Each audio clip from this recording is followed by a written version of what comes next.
Hey guys, here's a quick do-it-yourself video on how to balance, or more or less half-ass balance, your wheels. You could do these on probably any car to get a kind of a balance out of them. Probably don't want to do them on a high-performance sports car or big, big wide wheels. They might not work. I've done this before on smaller wheels like VW Bugs and stuff like that. So I thought I'd try it on my rod. Now if you notice, I've got the wide 5 forward wheels. Well, for some reason, a lot of the shops around here don't have a way to balance the wide 5. I was just at a shop the other day that had one of the state-of-the-art wheel balancers, and for some reason he can't go that wide with this. I think he can, but I thought I'd just play around at home and do what I did with the VW wheels I've done in the past.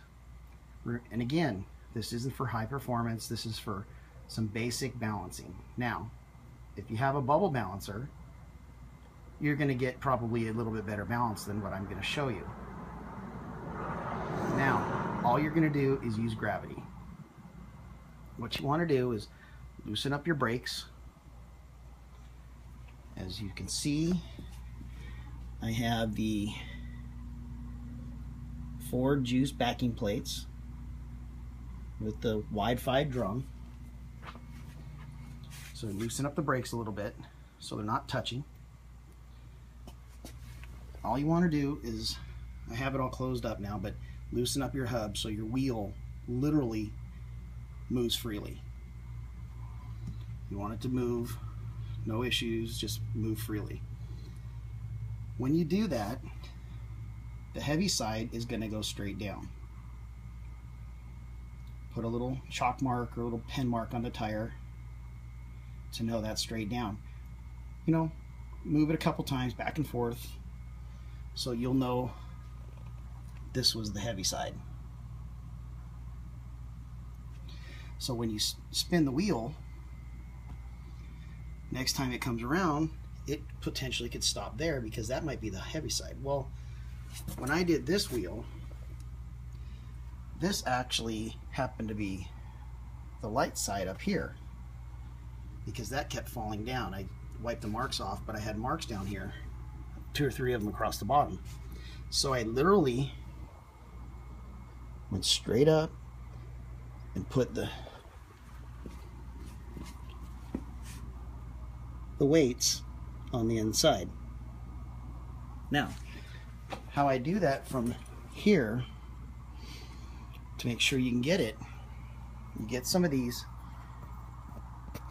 1/4-inch weights or 1/4-ounce weights from an alignment shop, tire shop, Harbor Freight has them, auto parts stores have them. You can get a box of brick of like 20 ounces or something like that. I just went down to my local shop and asked him for 2 strips. He gave me a handful of them. I gave him a couple bucks, so you don't have to spend all that money. Now, to balance it, all I did is I stuck it in the groove on these tires. You can use tape if you have to, because I use grooves because it just worked out. And if it's too heavy, you just take another one out until they're all gone. So if you notice,